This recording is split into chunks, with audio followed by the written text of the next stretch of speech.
I'm Kristen Anderson. My pronouns are she, her. I'm the Ashland branch manager. I'm here in the Ashland branch. And this is the August edition of Read This.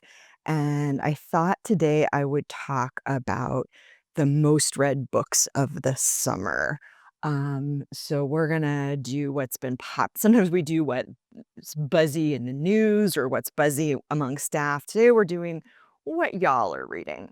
So I also want to do a plug for our collection development department, who works very hard in the background to make sure that something called a holds ratio, which is the number of people waiting per copy we own, is relatively low. So if you've got like 12 people waiting for a single copy, that's a high holds ratio. We would rather have it be smaller, and we would use that as an indicator that we need to buy more copies. Or something that is very valuable, and why so many of the books that are the most circulated of summer are recent titles that are bestsellers, is because of something called our McNaughton lease program. McNaughton's a business that does exactly that, leases books to us that we would then send back, so we don't own them forever and end up then having to get rid of them. We can just return them to McNaughton and get new ones. And it's all very complicated, and I don't understand the mechanics of it. And I am so grateful I don't have to, and I don't have to, and you don't have to, because we've got these magical collection development librarians in the background doing all that work for us. And so I will say that even though I'm talking about the most popular books of the summer, when I was looking at them and putting together the list, we do have copies of these books on the shelf in many cases. So you could place a hold for one of these books potentially today, and have it within a couple of days, because our couriers are also awesome, and we have a really good infrastructure here in Jackson County to serve all 15 of our locations.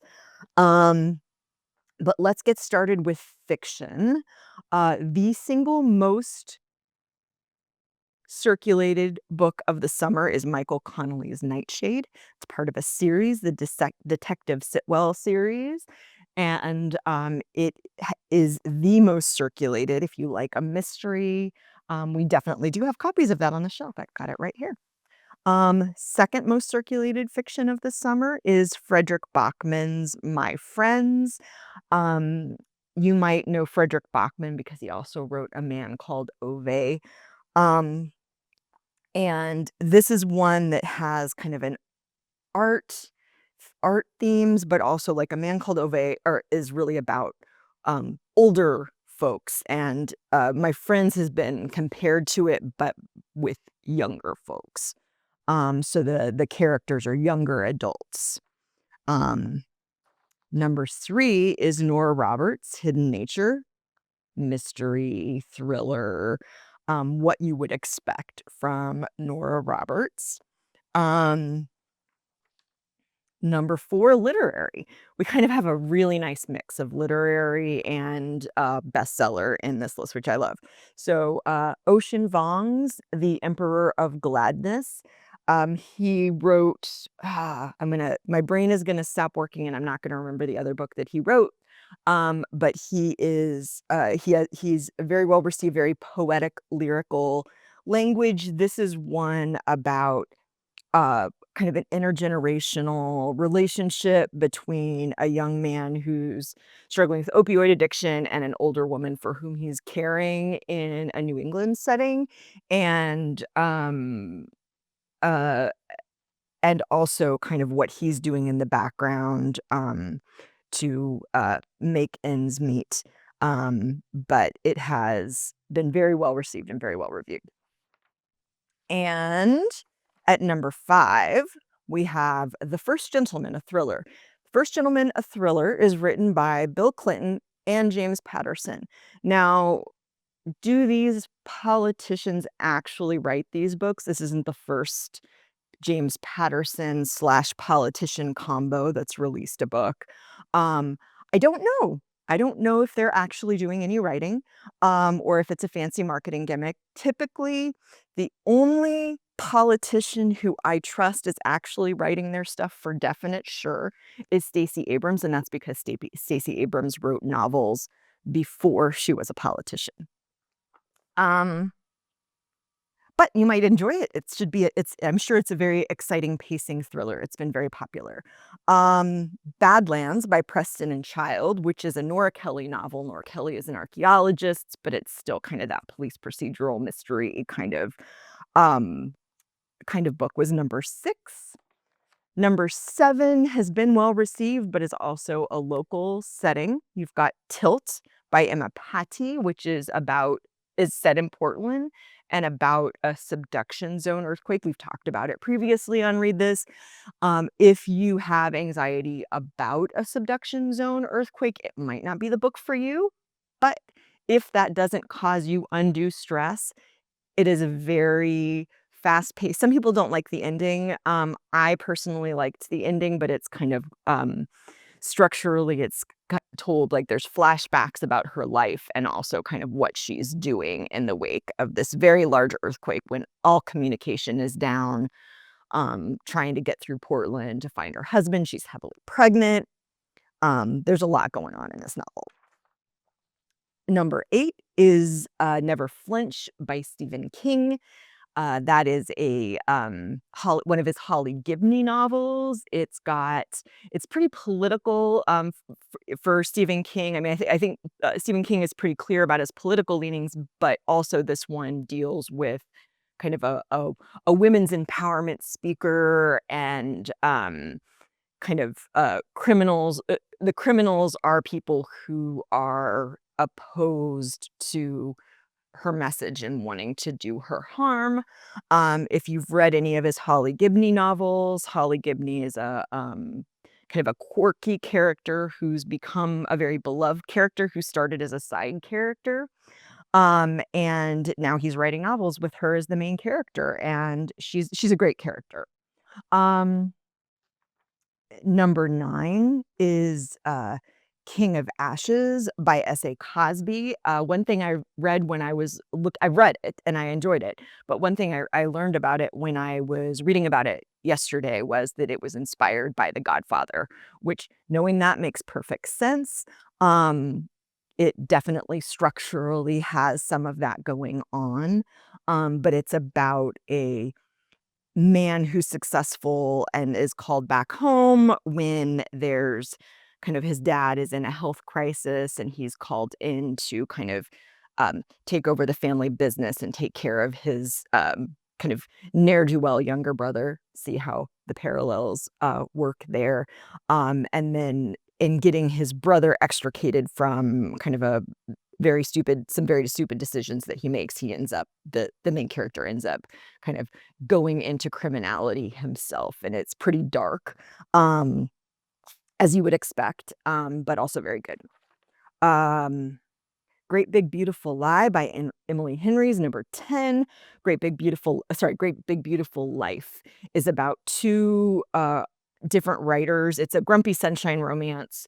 The uh, the the woman is a kind of is the sunshine, as is often the case with grumpy sunshines, and she's wanting to get into writing, and she's gonna they're and then there's like a Pulitzer winning author, and they're both, and he's the grumpy, and they're competing to write a biography of this person. And so Emily Henry writes good, really popular romance that tends to do things like be very well circulated in library settings. Number 11 is Broken Country by Claire Leslie Hall.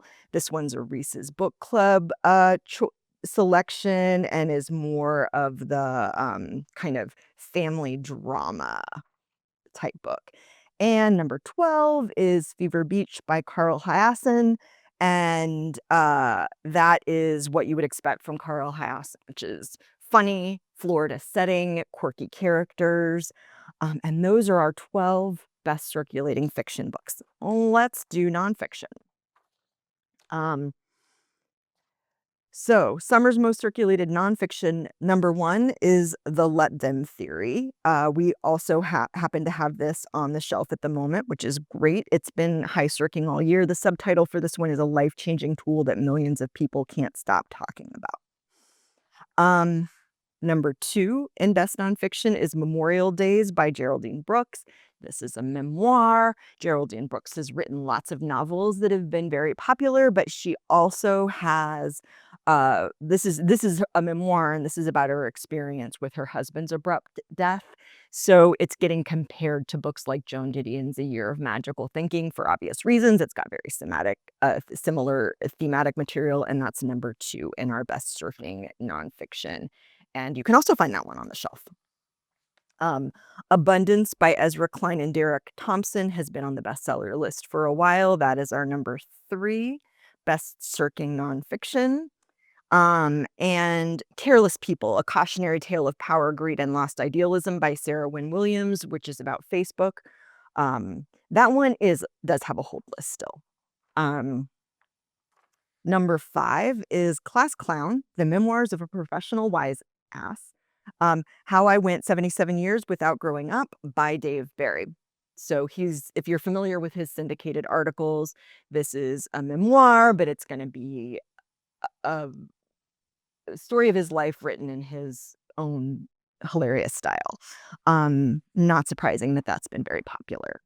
Number 6 is Mark Twain, which is a Ron Chernow biography. Ron Chernow famously also wrote the biography on which the musical Hamilton was based. So he does deep historical biographies about figures from American history, and this is the same. Or not the same, it is one of those. Number 7 is called Original Sin by Jake Tapper.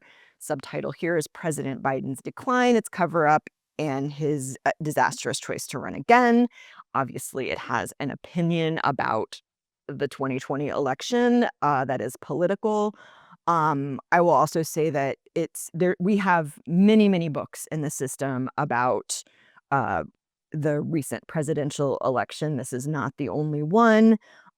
This one, I will say I haven't read it myself, but reading the marketing copy, it is clear that while it is critical of Biden, it is also going to be critical of Trump. So let that drive whether it is the book for you or not when you think about whether this is the book about the 2024 election that you want to read, if you want to read one. And I will also stop and say, this is another situation where the McNaughton Lease program is fabulous because these sorts of books have a fairly short shelf life when you're talking about really narrowly directed books about very specific periods of current events. They basically circ for a year, a little bit more, and then they sit on the shelf forever. So it's really good to have a way to not own multiple copies permanently for these types of books. Number 8 is the Book of Alchemy, A Creative Practice for an Inspired Life by Sulika Jawad. And it is about the power of journaling and using a journal to kind of solve problems in your own life.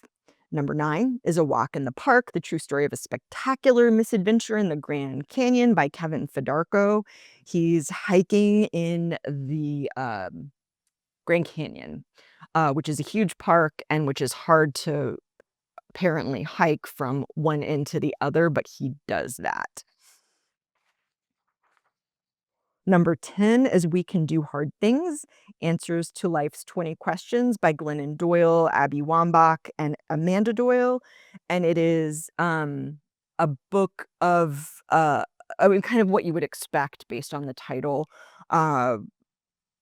Very much a self-help book, but like all 3 of them were going through it when this was written and asked other people how to get through difficult things like grieving and difficult medical diagnoses, and recognizing that one of the powerful ways that we get through that is to talk to other people because nobody's going through a thing like that for the first time ever in the history of the world. There's always someone who's always been through it before you.